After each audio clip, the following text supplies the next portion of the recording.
Hello student, मेरा किस कुमार एक बार आपका फिर से स्वागत करता हूं vision science coaching classes Kishangarh renewal के अंदर। तो देखिए फ्रेंड्स, आज की क्लास में हम चर्चा करेंगे ह्यूमन हार्ट पे, मानव हृदय। तो देखो ध्यान से, हृदय हार्ट, ठीक है। जो मानव हृदय होता है ये पेशियों से मिलकर बना होता है, या हम कह सकते हैं जो मानव हृदय होता है ये पेशी ऊतकों से मिलकर बना होता है। क्या होता है, ध्यान से देखो, जो मानव हृदय होता है ये पेशीय ऊतकों से मिलकर बना होता है, ठीक है। पेशीय ऊतक से मिलकर बना होता है। इसके बाद में एक शब्द आता है, इसके अंदर मांसल, क्या आता है, मांसल, ठीक है। जो मानव हृदय होता है ये एक मांसल होता है। मतलब मांसल का जो आपके मतलब होता है, मांसल का मतलब होता है मांसपेशिया। क्या होता है, मांसपेशिया, ठीक है, मांसपेशिया। जो मानव हृदय होता है ये मांसपेशियों से निर्मित होता है, यह मांसपेशियों से मिलकर बना होता है। आपके हृदय के अंदर आपके कोई प्रकार की हड्डी उपस्थिति बिल्कुल नहीं पाई जाती है। यह आपके ओनली फॉर मांसपेशियों से मिलकर बना होता है, ठीक है। इसमें किसी भी प्रकार की हड्डी उपस्थिति कुछ भी नहीं पाई जाती है। अब इससे आगे देखो, जो मानव हृदय होता है ये अंदर से कैसा होता है, ये अंदर से खोखला होता है। क्या होता है, जो मानव हृदय होता है ये अंदर से खोखला होता है, ठीक है। इसके बाद में जो आपके नेक्स्ट बिंदु आता है वह आता है जो मानव हृदय है आपके, ठीक है। मानव हृदय का आपके आकार या इसकी जो शेप होती है वह आपके किस प्रकार की होती है। जो मानव हृदय की आपकी शेप होती है वह एक बंद मुट्ठी के आकार की होती है, इस प्रकार से देख रहे हो, ठीक है।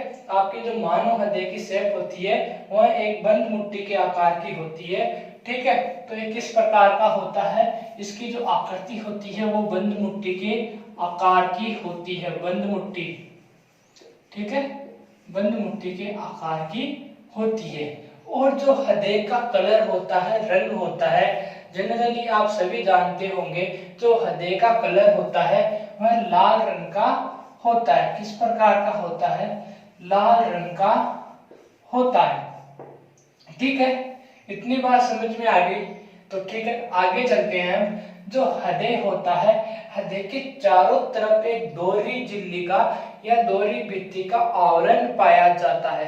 क्या, हृदय के चारों तरफ आपके एक दोहरी भित्ति या दोहरी झिल्ली का आवरण पाया जाता है, जिसे क्या कहते हैं, जिसे हृदयावरण कहा जाता है। क्या कहा जाता है मेरे प्यारे विद्यार्थियों, जिसे हृदयावरण कहा जाता है। और इस अध्यावरण के मध्य आपके एक द्रव पाया जाता है जो क्या करता है, ये द्रव आपके हृदय को भारी आघातों से सुरक्षा प्रदान करता है। क्या करता है, जो आपका अध्यावरण होता है इसके मध्य आपके एक द्रव पाया जाता है जिसे क्या कहते हैं, जिसे हृदयावरणी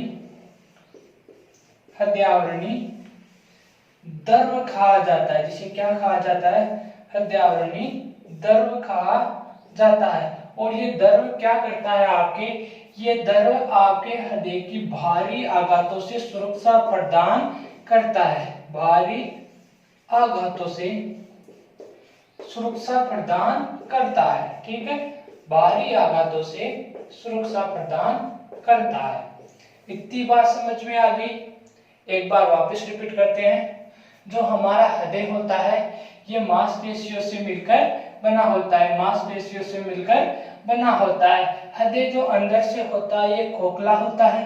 हृदय का जो रंग होता है या कलर होता है वो लाल रंग का होता है। और हृदय की जो आकृति होती है वो बंद मुट्ठी के समान होती है, ठीक है। इसके बाद में देखते हैं जो हृदय की चारों तरफ एक आवरण, दोहरी झिल्ली का आवरण पाया जाता है उसे हृदयावरण कहा जाता है। और हृदयावरण में आपके एक द्रव पाया जाता है जिसे हृदयावरणीय द्रव कहा जाता है, जिसका कार्य क्या होता है, जिसका कार्य हमारे हृदय की भारी आघातों से सुरक्षा प्रदान करना होता है, ठीक है। अब देखते हैं इससे आगे।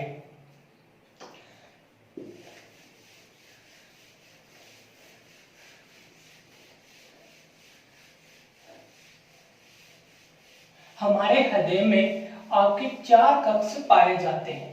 कोई आपसे पूछ ले कि हृदय के अंदर कितने कक्ष पाए जाते हैं, तो आप उसका आंसर देना कि हमारे हृदय में, मानव हृदय के अंदर 4 कक्ष पाए जाते हैं। कितने कक्ष पाए जाते हैं? मानव हृदय में 4 कक्ष पाए जाते हैं। ठीक है, अब देखते हैं किस प्रकार से पाए जाते हैं। तो इसके लिए मैं हृदय का आपके रफली डायग्राम बनाता हूं। ठीक है, तो देखो ध्यान से।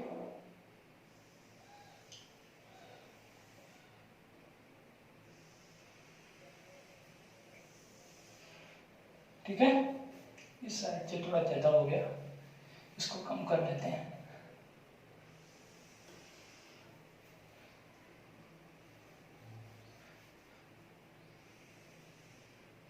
ठीक है,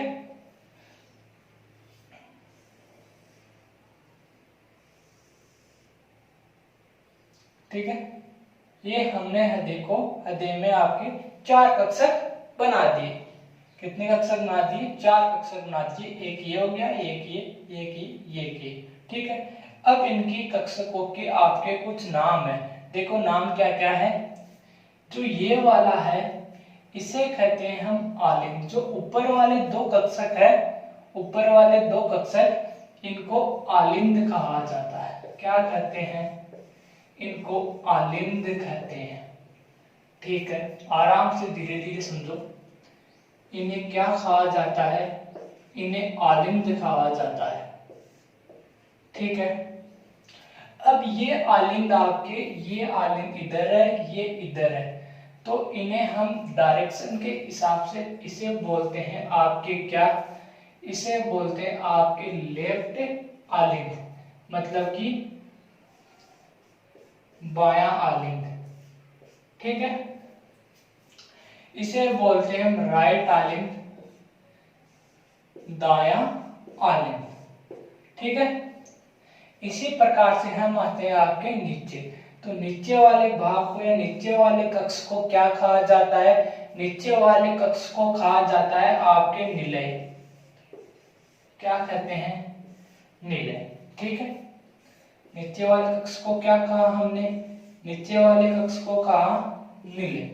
ठीक है, ये आपके बाई साइड है तो बायां निलय।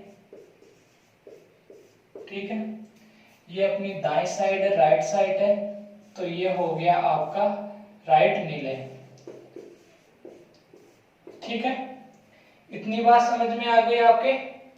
अब देखते हैं आपके हृदय में 4 कक्षक, बायां आलिंद, दायां आलिंद, दायां निलय, बायां निलय। ठीक है, इतनी बात समझ में आ गई। अब देखते हैं हम हृदय को यदि हम लंबवत रूप से विभाजित करें, ऐसे लंबवत। ठीक है, तो क्या आता है? एक तरफ आपके दाएं साइड आता है दायां आलिंद, दायां निलय, और आपके बाएं साइड आता है आपका बायां आलिंद और बायां निलय। ठीक है, अब तो बायां आलिंद व बायां निलय के मध्य आपके दोनों कक्षकों को जोड़ने के लिए यहाँ पे क्या होते हैं? यहाँ पर आपके वॉल पाए जाते हैं। क्या होता है? जो आपका बायां आलिंद व बायां निलय होता है, इनको आपस में जोड़ने के लिए यहाँ पे क्या होता है? यहाँ पे आपके वॉल पाए जाते हैं। ठीक है, तो यहाँ पे जो वॉल होते हैं आपके, वालों की संख्या कितनी होती है? वालों की संख्या यहाँ पे 2 होती है। तो इन्हें क्या कहा जाता है? तो इन्हें कहा जाता है आपके द्विवलन कपाट। कपाट बोल दो या वॉल बोल दो। ठीक है, तो इसे क्या कहा जाता है? द्विवलन कपाट कहा जाता है। 1 मिनट के लिए मैं इसे मिटा रहा हूं। ठीक है, द्विवलन कपाट, इसे द्विवलन कपाट कहा जाता है, या हम कह सकते हैं इसे माइट्रल कपाट। क्या कह सकते हैं? या हम इसे कह सकते हैं माइट्रल वॉल। ठीक है, या हम इसे कहते हैं आपके एंट्रियो वेंट्रिकुलर भी कहा जाता है। इसे क्या कहा जाता है? एंट्रियो वेंट्रिकुलर भी कहा जाता है। देखो, जो आपके बायां आलिंद व जो बायां निलय होता है, इनको आपस में जोड़ने के लिए इनके मध्य वॉल पाए जाते हैं। तो इन वॉलों को क्या कहा जाता है? द्विवलन कपाट, या हम कह सकते हैं माइट्रल वॉल, या हम कह सकते हैं आपके एंट्रियो-वेंट्रिकुलर वॉल। ठीक है, इतनी बात समझ में आ गई।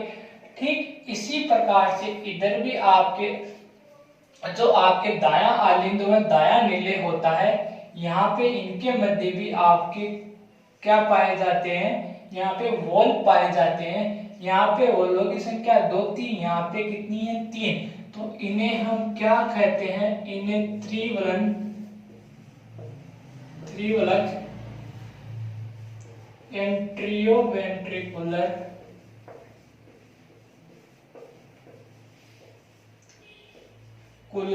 कहा जाता है। इन्हें एंट्रियो-वेंट्रिकुलर वॉल कहा जाता है। इतनी बात समझ में आ गई। अब देखो ध्यान से, इसके बाद में क्या होता है? जो आपकी ये वॉल होते हैं, ये क्या करते हैं? ये रक्त को विपरीत दिशा में जाने से रोकते हैं। मेरे प्यारे विद्यार्थियों, ध्यान से सुनना। जो आपके ये वॉल पाए जाते हैं, ये आपके क्या करते हैं? ये रक्त को विपरीत दिशा में जाने से रोकते हैं। ठीक है, जो आपके रक्त आलिंद, दायां आलिंद है, इसमें आता है। इसमें आने के बाद में आपके कहां पे आता है? दायां नीले में आता है। तो दाएं नीले से वापिस आपके दायां आलिंद में न जाए। ठीक है, तो न जाने क्या करते हैं? वॉल बंद हो जाते हैं और रक्त को आपके क्या करते हैं? विपरीत दिशा में जाने से रोकते हैं। क्या करते हैं? विपरीत दिशा में जाने से रोकते हैं। जाने से रोकते हैं, एक बहुत इंपॉर्टेंट बात है ये, रोकते हैं। ठीक है, वॉल क्या करते हैं? रक्त को विपरीत दिशा में जाने से रोकते हैं। ठीक है, इतनी बात समझ में आ गई। अब क्या होता है जब आपके वॉल खुलते हैं? 1 मिनट में इनको मिटा रहा हूं। क्या होता है जब आपके ये वॉल खुलते हैं? जब रक्त आने के लिए ये वॉल आपके खुल जाते हैं, तो इनसे आपके क्या लब डब की आवाज आती है। लब डब की आवाज या ध्वनि आती है। जब ये वॉल खुलते हैं तो इनसे क्या होता है? आपके लब डब की ध्वनि आती है। और जो आपके ये चेंबर कक्ष बने हुए हैं, ये हैं एक आपके पेशीय झिल्ली के द्वारा बने हुए होते हैं। तो ठीक है, उम्मीद करूंगा आपको समझ में आया होगा। तो अब चलते हैं इससे आगे। तो अब देखो, इससे आगे मैं एक बार इसको क्लीन कर देता हूं। ठीक है, फिर वापस बनाना पड़ेगा।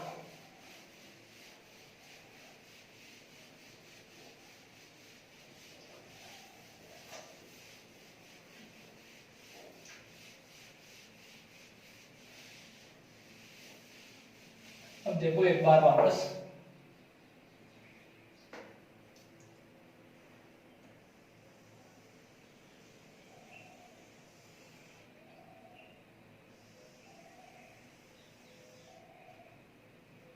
ठीक है,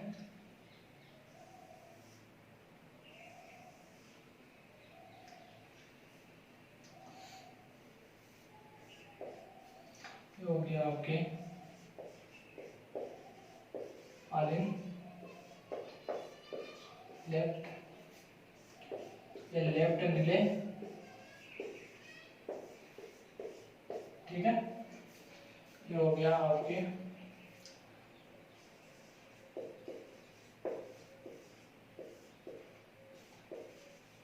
राइट आलिंद, और ये हो गया आपके नीला। ठीक है, अब देखो होता क्या है आपके, जब आपके हृदय के अंदर रक्त आता है, तो सर्वप्रथम आपके हृदय में रक्त कौन से कक्ष में आता है या कहाँ पे आता है? तो आपके सर्वप्रथम जो रुधिर होता है वह है आपके दाएं, कहाँ पे? दाएं आलिंद में आता है। और किसके द्वारा आता है? जो आपकी क्या होती है? महाशिरा होती है। किसके द्वारा? महाशिरा। महाशिरा के द्वारा अशुद्ध रक्त आपके कहाँ पे लाया जाता है, आपके कहाँ पे लाया जाता है, दाएं आलिंद में लाया जाता है। देखो ध्यान से, जो आपके शरीर से अशुद्ध रक्त होता है वह माहशिरा के द्वारा सर्वप्रथम आपके कहाँ पे लाया जाता है, दाएं आलिंद में लाया जाता है। जब आपका दायां आलिंद भर जाता है तो इसमें संकोचन के दौरान क्या होता है, यहाँ से जो वाल्व होते हैं वो खुल जाते हैं। खुलने के पश्चात जो रक्त होता है वो कहाँ पे आ जाता है, वह आपके दाएं नीले में आ जाता है। कहाँ पे आ गया, दाएं नीले में आ गया। ठीक है, यहाँ पे रक्त आ गया। इसके बाद में आपके ध्यान से देखो, दाएं कहाँ पे आ गया, दाएं नीले में आ गया। तो दाएं नीले से क्या होता है, यहाँ से आपके फुसफुसीय धमनी के द्वारा, किसे, फुसफुसीय धमनी के द्वारा, फुसफुसीय धमनी के द्वारा रक्त कहाँ पे जाता है, फुसफुसीय धमनी के द्वारा आपके रक्त 1 मिनट में यहाँ पे आपके, ये यहाँ पे बनाता हूं समझने के लिए। ठीक है,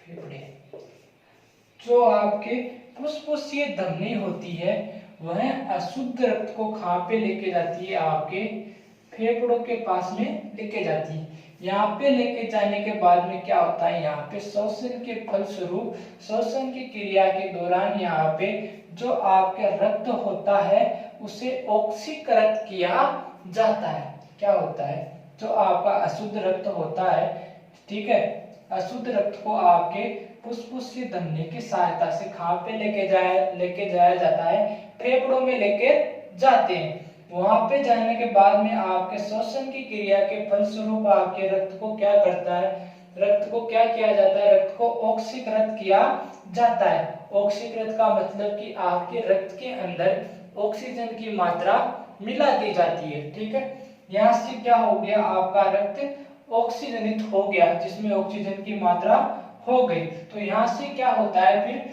फुसफुसीय शिरा के द्वारा अब रक्त वापिस आलिंद में आएगा, कौन से, बाएं आलिंद में। ठीक है, बाएं आलिंद में आपके रक्त आएगा, तो किससे आएगा, फुसफुसीय शिरा के द्वारा, फुसफुसीय शिरा के द्वारा, फुसफुसीय शिरा की सहायता से आपके रक्त कहाँ पे आ गया, दाएं लेफ्ट आलिंद में आ गया। कहाँ पे आ गया, ठीक है, ओ सॉरी, बायां आएगा इधर, कहाँ पे आ गया, फुसफुसीय शिरा की सहायता से आपका जो शुद्ध रुधिर है, अब जो रुधिर आएगा वो कैसा आएगा, शुद्ध रुधिर आएगा।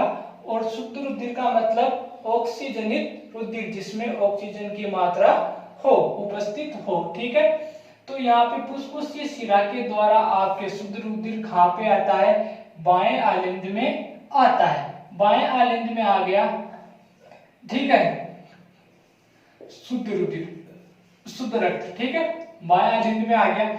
बाएं आलिंद में इसमें क्या होता है, फिर ये बढ़ जाता है, तो इसमें संकुचन की क्रिया के शुरू वाल खुल जाते हैं, और वाल खुलने के बाद में यहाँ पे रक्त कहाँ पे आता है, आपके बाएं नीले में आता है।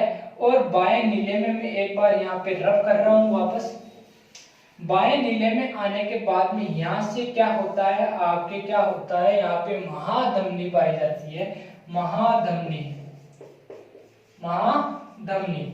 ठीक है, और महाधमनी की सहायता से आपका जो शुद्ध रुधिर होता है वह हमारे शरीर के विभिन्न भागों तक पहुंचा दिया जाता है। क्या होता है, जो आपका शुद्ध रुधिर होता है, आपके रुधिर आ गया नीले में। ठीक है, नीले में आने के बाद में आपके महाधमनी की सहायता से रक्त कहाँ पे जाता है, विभिन्न ऑर्गन्स या अंगों तक जाता है, और वहां पर आपके महाधमनी की सहायता से कहाँ पे जाता है, विभिन्न अंगों या ऑर्गन तक जाता है, और आपके क्या करता है, वहां पे जो ऑक्सीजन चाहिए आपके अंगों को वो सहायता करता है या पहुंचाता है।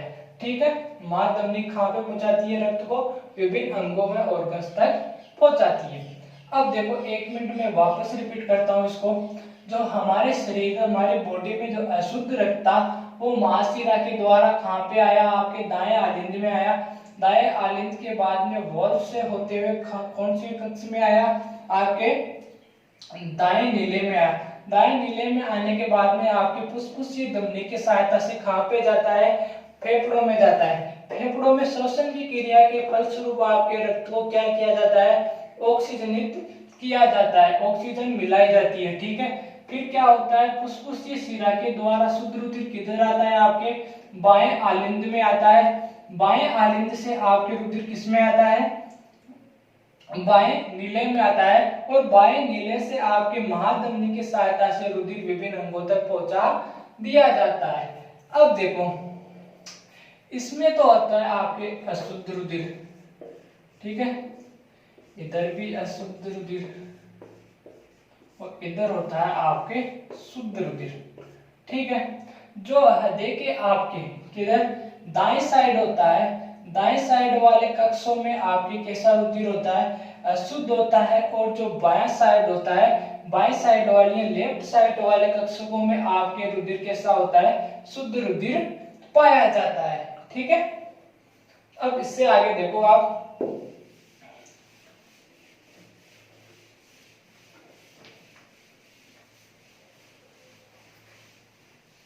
और आपके यह चक्कर आपके लगातार चलता रहता है, जिसे क्या कहते हैं, हृदय चक्कर कहा जाता है।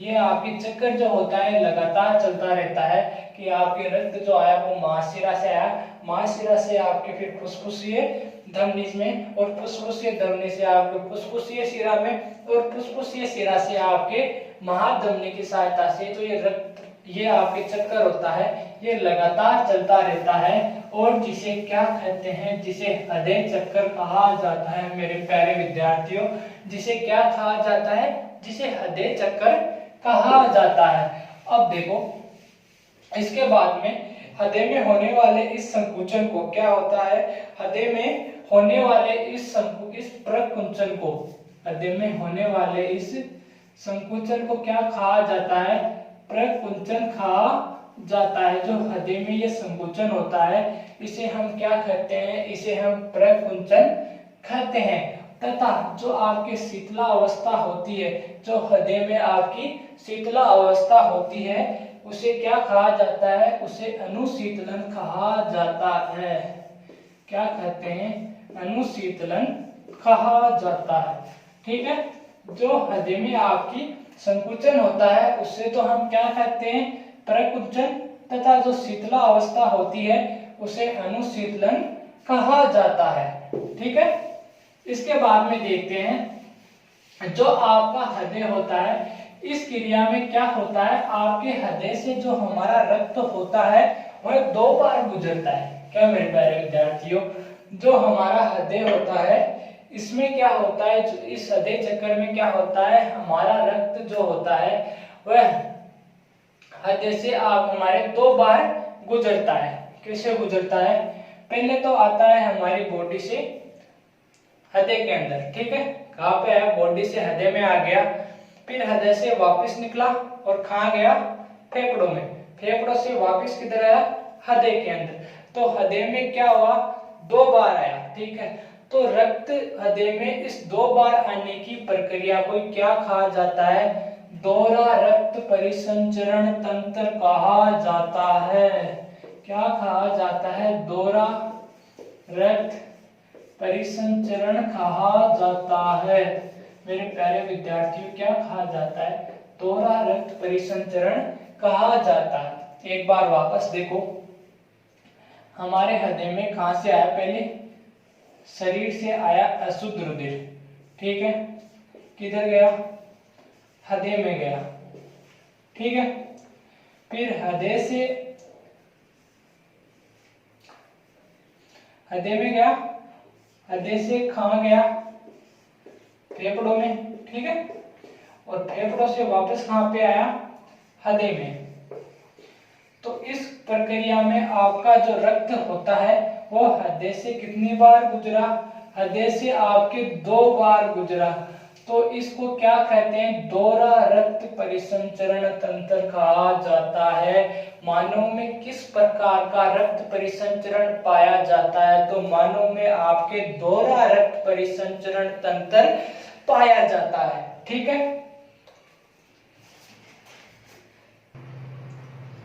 अब देखो इसके बाद में जो हृदय होता है वह स्व उत्तेजनीय होता है। देखो ध्यान से, जो हृदय होता है वह स्व उत्तेजनीय होता है। मतलब कि जो हृदय में गतिविधियां होती है तो वह उनका गति का निर्धारण करता है। क्या करता है, हृदय जो होता है वह स्व उत्तेजनीय होता है, जो गतिविधियों का निर्धारण करता है। और हम इसे क्या कहते हैं, हम इसे पेसमेकर, क्या कहते हैं, पेसमेकर या गति प्रेरक कहा जाता है। क्या कहा जाता है, इसे पेसमेकर या गति प्रेरक कहा जाता है। ठीक है, अब देखते हैं इससे आगे।